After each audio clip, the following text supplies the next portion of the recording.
नमस्कार, ये है कहानियों का अद्भुत संसार। किस्सा कहानी, कहानियाँ जिनमें लिखते हैं हम खुद को। अभी 15 अगस्त के अवसर पर देश मना रहा है हमारी आज़ादी का 75वां सालगिरह, और इस अवसर पर चल रहा है आज़ादी का अमृत महोत्सव। और उसी अमृत महोत्सव की श्रृंखला में किस्सा कहानी लेकर आया है देशभक्ति कहानियों का गुलदस्ता। मैं हूं श्वेतांक अंबष्ट और आज आपके सामने लेकर आ रहा हूं राजेंद्र प्रसाद पांडेय जी की देशभक्ति कहानी धाएं। तो आरंभ करते हैं। भारत तेरे टुकड़े होंगे इंशा अल्लाह इंशा अल्लाह, कश्मीर मांगे आजादी बंगाल मांगे आजादी के धुन पर अर्धनग्न युवक युवतियां एक दूसरे से लिपटकर अश्लील मुस्कुराहट के साथ थिरक रहे थे। एक फौजी एक कोने में गुमसुम खड़ा यह कृत्य बहुत देर से देख रहा था।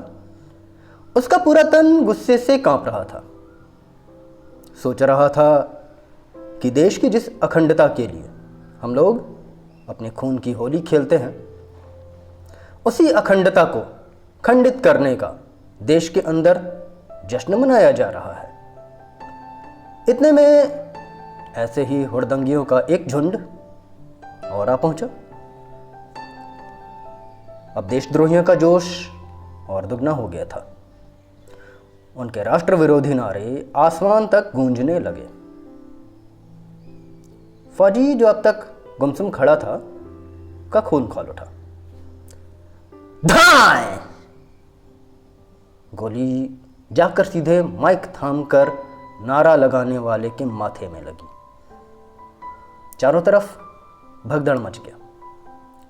फौजी पास के थाने पहुंचा और बड़े गर्व से बोला कि हमने एक देशद्रोही को गोली मार दिया है। तब तक देशद्रोहियों की भीड़ थाने पहुंचकर थाने को घेर ली और फौजी को अपने हवाले करने की मांग करने लगी। समाचार पूरे शहर में आग की तरह फैल गई थी। शहर के कोने कोने से राष्ट्रवादी युवाओं का एक जत्था थाने पहुंचकर स्वेच्छाचारियों से भिड़ गया। दृढ़ निश्चयी राष्ट्रवीरों के सामने स्वेच्छाचारी सुविधाभोगी अधिक देर तक टिक नहीं पाए। अब मामला न्यायालय के अधीन था। अधिकतर वकील फौजी की तरफ लामबंद हो गए थे। मुकदमा करीब साल भर तक चला। आज फैसले का दिन था। अदालत परिसर सुबह से ही राजनेताओं, मीडिया कर्मियों और नागरिकों से भर चुका था। सबकी जिज्ञासा फैसले पर लगी हुई थी। शाम को करीब 5 बजे फैसला पढ़ा जाने लगा। लोकतंत्र में यद्यपि हिंसा की कोई जगह नहीं, लेकिन जब बात राष्ट्र की अखंडता पर आ जाए और संविधान के सॉफ्टनेस को हथियार बनाकर देशद्रोही शक्तियां राष्ट्र को खंड खंड करने का कुचक्र रचने लगें, तो हिंसा को किसी कीमत पर नाजायज नहीं कहा जा सकता।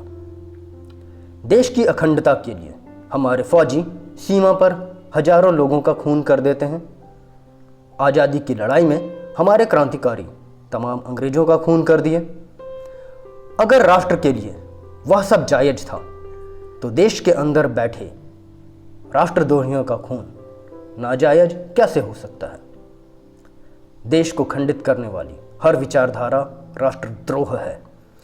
उसे अभिव्यक्ति की आज़ादी कहकर कदापि जस्टिफाई नहीं किया जा सकता।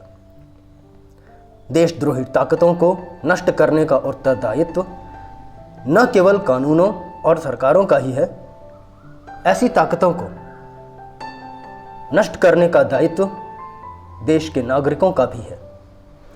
संपूर्ण परिस्थितियों पर विचार करने के बाद स्पष्ट है कि फौजी ने जो कुछ भी किया देश हित में किया, उसका अपना कोई स्वार्थ नहीं था।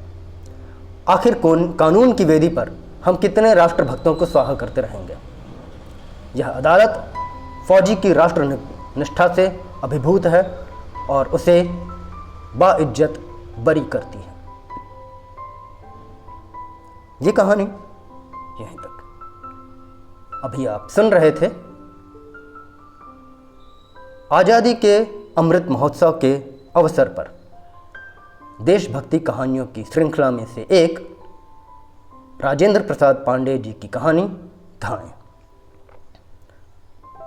मैं श्वेतांक अम्बष्ट अब आपसे विदा लेता हूँ। यदि ये कहानी आपको पसंद आई तो लाइक करें, कमेंट करें, शेयर करें और चैनल को सब्सक्राइब करना ना भूलें। आज बस इतना ही। सुनने के लिए धन्यवाद। जय हिंद।